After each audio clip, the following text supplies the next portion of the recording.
મિત્રો, જે લોકો ભક્તિ કરે છે, ભગવાનનું નામ જપે છે, એવા ભક્તોના જીવનમાં ઘણી વખત એક સમય એવો આવે છે જ્યારે તેઓ સંપૂર્ણપણે હતાશ થઈ જાય છે.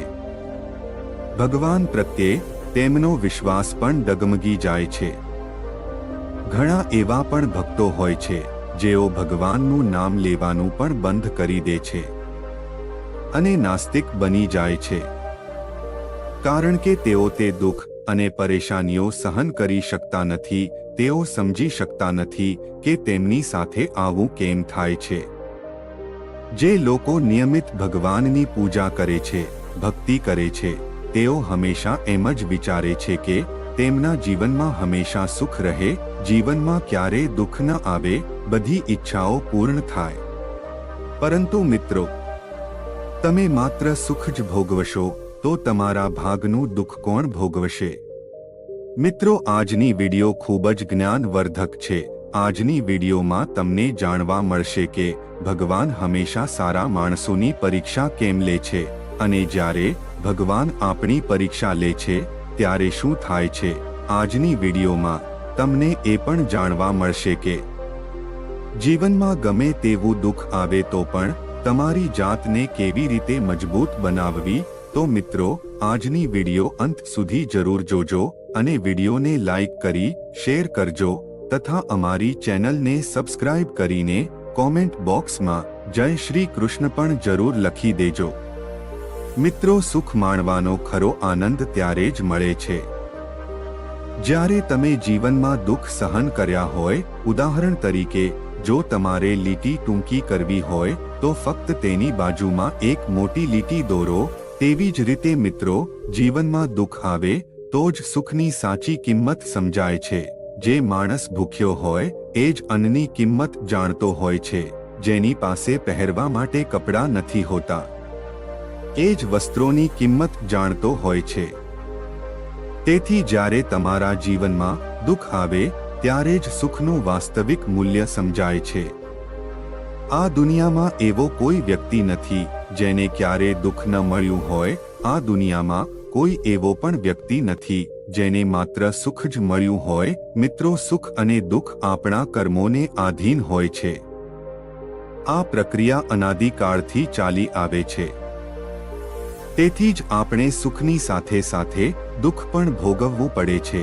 ઘણીવાર લોકો ભગવાનની ખૂબ ભક્તિ કરતા હોય છે, પૂજા પાઠ કરતા હોય છે અને જ્યારે તેમના જીવનમાં દુઃખ આવે છે ત્યારે ભગવાનને કોસવા લાગે છે.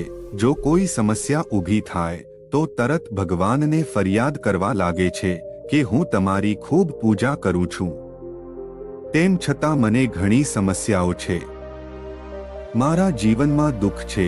મિત્રો, એક માણસ હતો જે ભગવાનની ખૂબ પૂજા કરતો. એક દિવસ તેનો એક્સિડન્ટ થયો અને તેનો પગ મચકોડાઈ ગયો અને તે ચાલી શકતો નથી. થોડો અસમર્થ બની જાય છે અને પછી તે ભગવાનને પ્રાર્થના કરે છે.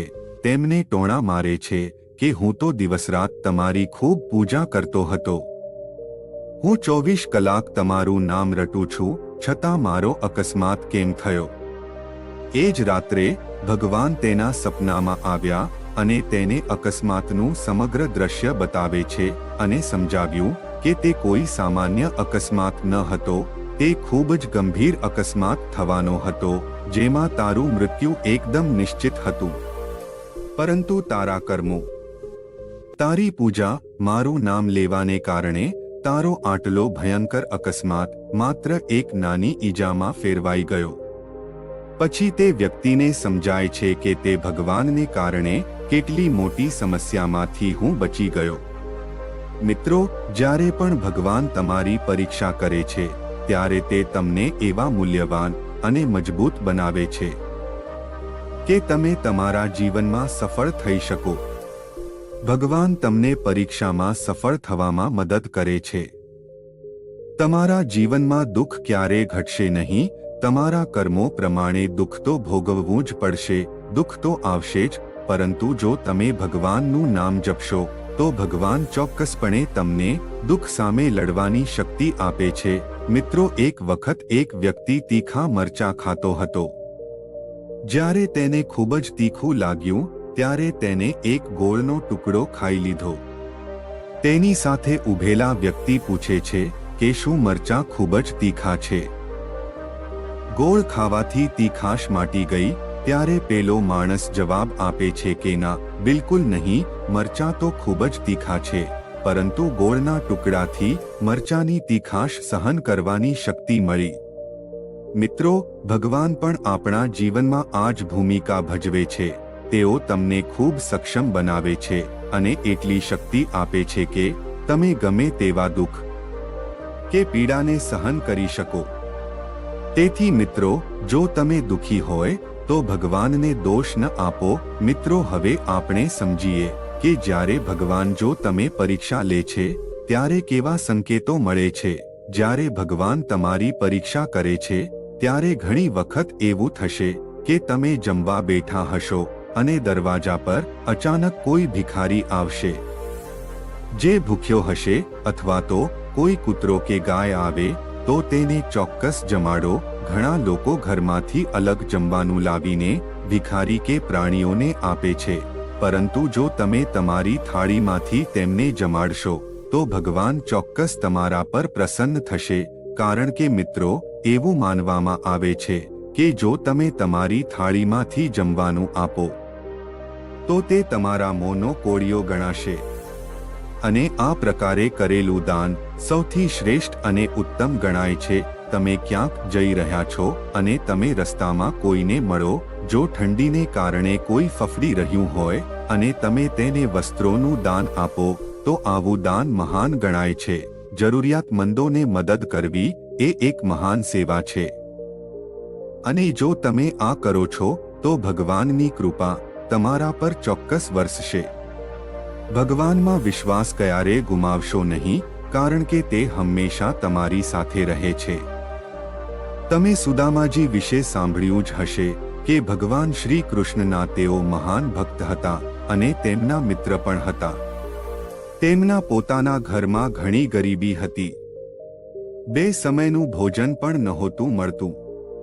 અને જ્યારે તે શ્રી કૃષ્ણના દરબારમાં જાય છે ત્યારે લોકો તેમના પર હસે છે કે જુઓ, દ્વારકાધીશના મિત્ર આ કેવી રીતે હોઈ શકે.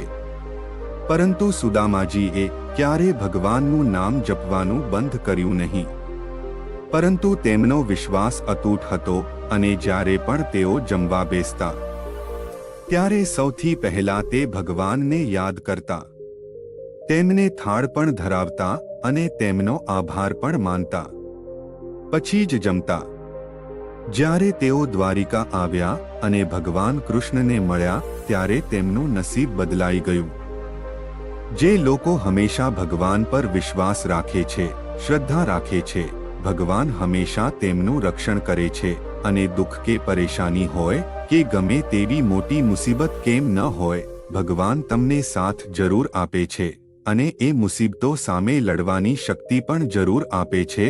મિત્રો, આ સંસારમાં એવું કોઈ નથી જેના જીવનમાં સુખ દુઃખ ના હોય, પરંતુ ભગવાન પર વિશ્વાસ અને શ્રદ્ધા હશે તો આ ભવસાગર પાર થઈ જશે અને અંતે મોક્ષ પ્રાપ્ત થશે. તો મિત્રો, આજની માહિતી તમને સારી લાગી હોય તો વિડીયોને લાઈક કરી વધુમાં વધુ શેર પણ કરજો તથા અમારી ચેનલ પર પહેલીવાર આવ્યા હોય તો ચેનલને સબસ્ક્રાઇબ પણ જરૂરથી કરી લેજો. જય શ્રી કૃષ્ણ. હર હર મહાદેવ.